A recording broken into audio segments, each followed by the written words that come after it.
Welcome, Dr. James Beckett, Sports Card Insights, here with Robin Pauls, expert on 1962 post football, one of my favorite sets back in the day. Not so much now. There's so much stuff out there, but that certainly was a very cool set from my childhood. So we're going to talk about that with him. But first, thanks sponsors: Topps, Panini, and Upper Deck, Heritage Auctions, Huggins Scott Auctions, Mike Stadium Sports Cards, Burbank Sports Cards, COMC.com, where you can find some of these, and Beckett Media, Beckett Grading, Beckett Authentication. Beckett can authenticate them, put them on the marketplace, and they're in the price guide. So thanks all the sponsors, and thanks especially Robin. Welcome to the show, and tell us a little bit about your collecting journey and how you've gotten so hyper-focused on 62 post serial, which is really worthy of a lot of attention because it's a very complicated set that you've demystified in your website and your other writing. So welcome, Robin.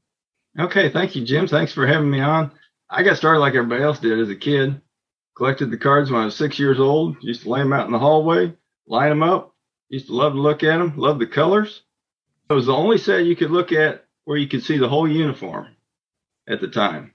And the action shots were just fantastic. Found out later that a guy named Jim Lawhead from Dallas did the photography. He was the SMU photographer too. Yeah, he was. He did tons of college stuff, a lot of pro stuff. He probably shot hundreds of millions of photographs over the years. Anyway, but no, I wanted to be a guy named Ron Kramer when I was 6 years old. I thought he was the greatest. So I made his card and it got me started. And as you get older, of course, you quit doing your thing with the cards and high school and you quit. And then I got back into it in the early 2000s when a wholesaler asked me to sell some of his cards that he was getting out of the business. So I started doing eBay, sold the cards, got interested in buying on eBay, not just selling. The first card I wanted was a Paul Hornung card. The first card I won, post serial Paul Hornung card, because when I was a kid, I'd taken my Paul Hornung and my Bart Starr and glued them to a plaque because I thought that'd be such a cool thing to do. Yeah. So I thought I'll replace the Hornung, and I did. And then I thought I'll replace the Star, and I started looking at Star cards. And I noticed that the one that I was seeing on eBay, the colors were different than the ones I had. The pants were yellow instead of orange. It's like, why is that? That led to my interest in the different boxes that the serials came on. They were printed on more than one box in almost every occasion. Star with yellow pants comes on a Grape Nuts Flex 16-ounce box, and the one with the more orange-colored pants was on an Alphabets 8-ounce box, but I didn't know at the time was also on a Crispy Critters 8-ounce box. Those were double prints, the Alphabets 8-ounce and the Crispy Critters 8-ounce.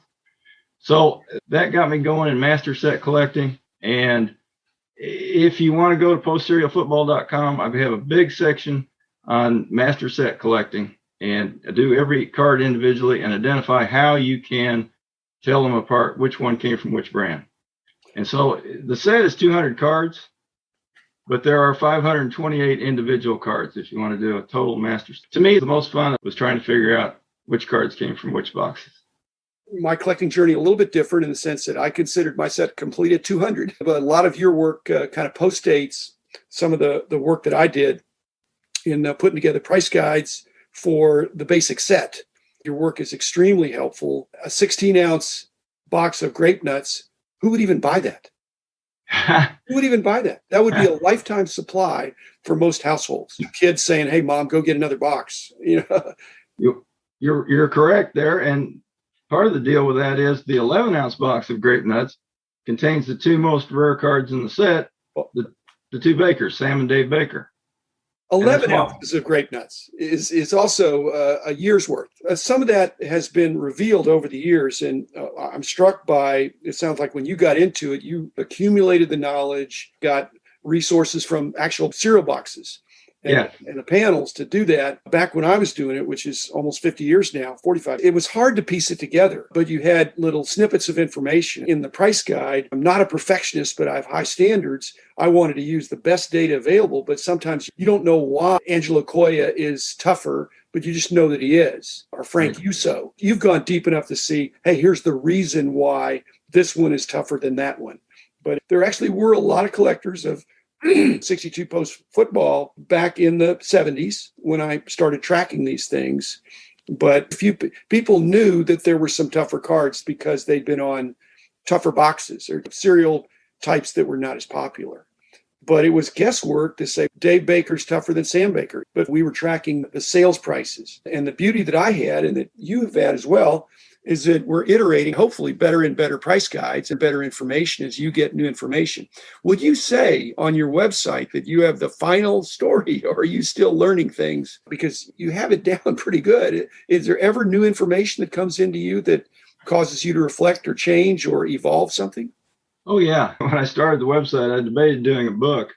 And the more I thought about it, I thought, no, this does change all the time. There's new stuff showing up all the time that you didn't either know was out there or you knew was out there and you'd never seen. For instance, a couple of years ago, a 6-box treat pack showed up. And we always knew there was a treat pack because it was listed on Post product list, but nobody ever seen one. And out of the blue, on one day on eBay that shows up, it showed up as sold because somebody knew what it was. Yeah. And they picked it up right away, and it ended up later in an auction and it resold again. But that was one instance. Recently, I know another collector who has seen a 15-ounce Oat Flakes box. And before, we'd only seen 2 panels from a 15-ounce Oat Flakes box. And they were the same panel. And this third one, the box, also is the same panel. So Oat Flakes 15-ounce boxes, I believe, never made it to the stores. I think they just did the rotogravure plates, printed some up, and then for whatever reason, they didn't fill them and they didn't sell them in stores. So there are a few of them around because that's what they did, tested it, did the rotogravure, had the boxes printed, but they didn't ever sell them in stores. And he found a box, and it, too, I don't think was ever filled. So I think it was a test. But there's always new stuff showing up. I could have told him that test would fail. It's 1962 Oat Flakes. At best, it's ahead of its time. Yeah. And at worst, I don't even get that. And at 15 ounces, you're putting this together and you have the benefit of a visual, digital, pass along photography. We didn't really have that as much back in the day. I'm not sure how you guys ever put this stuff together because it was one piece at a time. The first price guide, if you go back and look the very first time we priced 62 post serial football, you can see there was a structure there. This is one of the few sets that was difficult. I was the one doing it in those days. I got a lot of good help, but it wasn't superstar. The best cards are not the best players. There is no structure that you could trade this guy for that guy. It's based on the cereal boxes. That took a lot of work, but there were some collectors out there. And a lot of times, Robin, the same guys that did the 61-2-3 post and the 62 and 63 Jello baseballs were cereal box or Jello box people, the same contributors that helped me on the baseball. Football's an extremely challenging set. Would you say it's more challenging than any of the baseballs? I think it's the only set I never completed is 62 Jello. I think that's the toughest one of all. So I never finished that one, but I finished the others. I've sold those sets, but the 62 post serial, I had a lot of interest in the tougher cards, probably more so than the baseball. I think the 62 post football and 63 baseball are close on a difficulty scale. Football might be a little tougher. 63 Jello, it's got some tough short prints in it. Those are pretty tough, but the 62 Jello just dwarfs the rest of them for difficulty. And that was a test, supposedly a regional test. But 62 post serial football, your favorite set and a favorite set of mine. Why do you think it's a one-year wonder? Because I have a theory, but I want to hear your theory. I've been told that in 63, they changed leadership over the promotion and that the new director, CEO, whatever you want to call him at the time, decided that he didn't want to do cards on cereal anymore. And so he cut the 63 baseball promotion off early and focused on Jello later on in the summer, like from July to September. Then I think he just killed the whole thing after that. That's why they never did football in 63. And they did the CFL football in 63, but they didn't do American football. Well, there might have been an agreement already in place, for some of these things. And you're talking about the leadership of the Players Association or the league or the General Foods people? General Foods people. One of my theories is that increasingly there would have been pushback at the store level for the disruption of kids telling their moms which boxes to get. Because I think that happened when I was a kid. I wanted my mom to look through the boxes and get the players that I want. That's an impossible request for most moms or whoever's doing the shopping. Because I think when you're a grocery store, you don't want a lot of friction. You just want people to come along and pull off the box and put it in your cart. But this would have been tricky. Mom is standing in the cereal aisle trying to figure out which one to get to please their son, Jim or Robin. And like we said, it's not necessarily superstar oriented. In fact, some of the superstars are way easier than the tougher cards. True. Now, I hadn't thought of grocery store pushback. That is a possibility. Well, also the regional orientation of the sport back in those days. It wasn't as much of a national sport.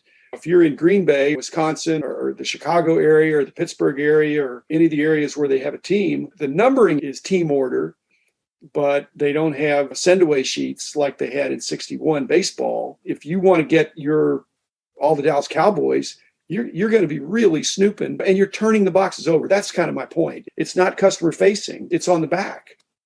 Yeah, that's true. I think Post encouraged in some of their advertising that there were different ways to arrange them.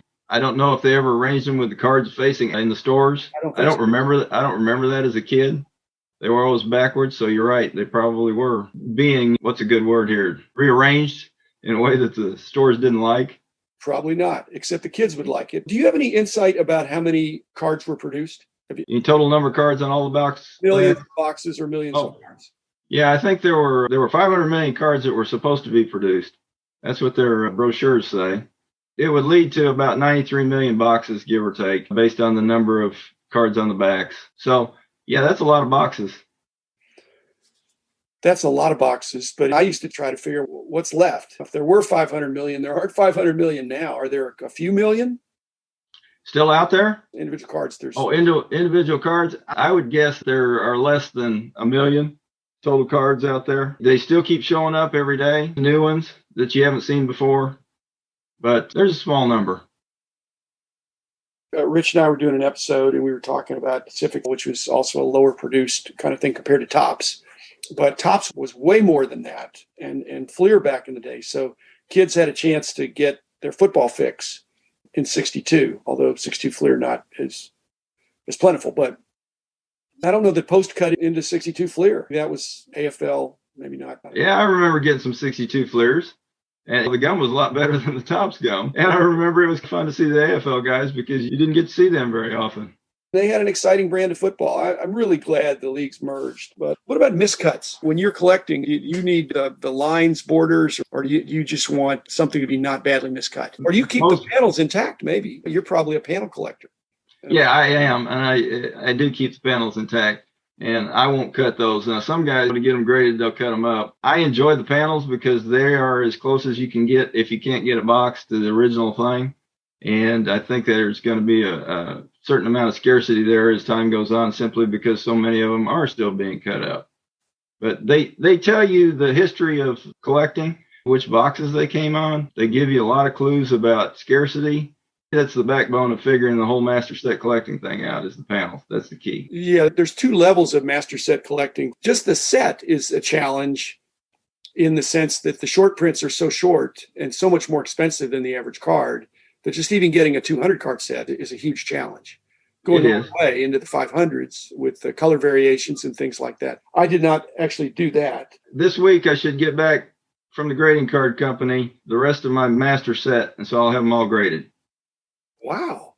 And I think that's the only one in captivity, but I'm not sure. I would be shocked. Are you with BGS or PSA or whatever? Because if you're PSA. at PSA, you're going to be number one all-time, lifetime, forever in the registry for 60 football with no competition in your lifetime, I think. It's not the nicest set, but it's the only one with all the MasterCards. I'm telling you.